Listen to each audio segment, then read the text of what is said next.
சென்னை பல்லாவரம் அருகே வாட்ஸ்அப் மூலம் பெண்களுக்கு ஆபாச வீடியோக்களை அனுப்பி மிரட்டி வந்த நபரை தாம்பரம் தனிப்படை போலீசார் குறிவைத்து பிடித்துள்ளனர்.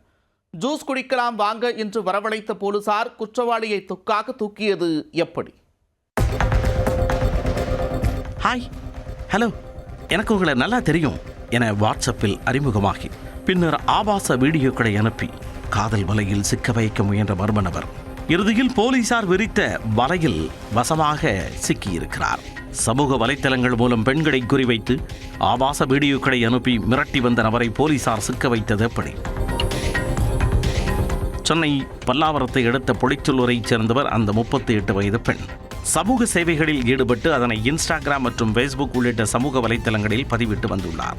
சில நாட்களுக்கு முன்பு மர்ம நபர் ஒருவர் முதலில் வாட்ஸ்அப்பில் ஹாய், ஹலோ என்று குறுஞ்செய்தி அனுப்பி தொடர்பை ஏற்படுத்த முயன்றுள்ளார்.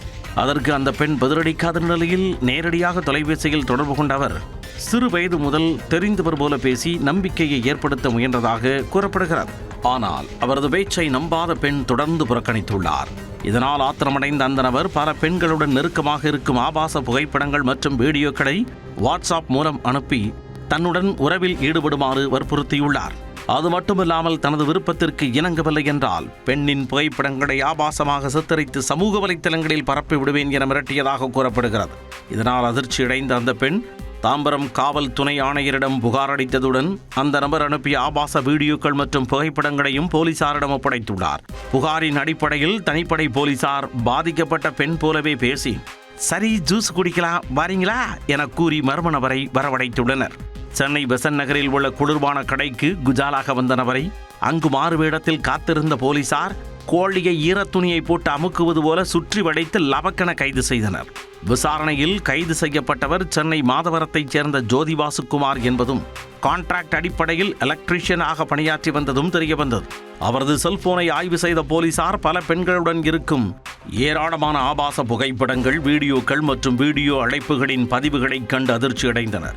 குறிப்பாக சமூக வலைத்தளங்களில் சுறுசுறுப்பாக செயல்படும் நடுத்தர வயது பெண்கள், கணவரை பிரிந்து தனியாக வாழும் பெண்கள் உள்ளிட்டவர்களை குறிவைத்து ஆபாச வீடியோக்களை அனுப்பி நெருங்கி அவர்களை ஏமாற்றி வந்ததும் விசாரணையில் தெரியவந்தது. எதிர்ப்பு தெரிவிக்கும் பெண்களை உடனடியாக விட்டுவிட்டு அடுத்த பெண்களை குறிவைப்பதையே அவர் வழக்கமாக கொண்டிருந்ததாகவும் போலீசார் தெரிவித்துள்ளனர். அவர் மீது வழக்கு பதிவு செய்த போலீசார் நீதிமன்றத்தில் ஆஜர்படுத்தி புழல் சிறையில் அடைத்துள்ளனர். இந்த சம்பவத்தை தொடர்ந்து சமூக வலைத்தளங்களில் அறிமுகமில்லாத நபர்களின் குறுஞ்செய்திகள், அழைப்புகள் மற்றும் ஆபாச உள்ளடக்கங்களுக்கு பதிலளிக்க வேண்டாம் என்றும் இதுபோன்ற மிரட்டல்களுக்கு உள்ளானால் பெண்கள் உடனடியாக காவல்துறையை அணுக வேண்டும் என்று போலீசார் அறிவுறுத்தியுள்ளனர்.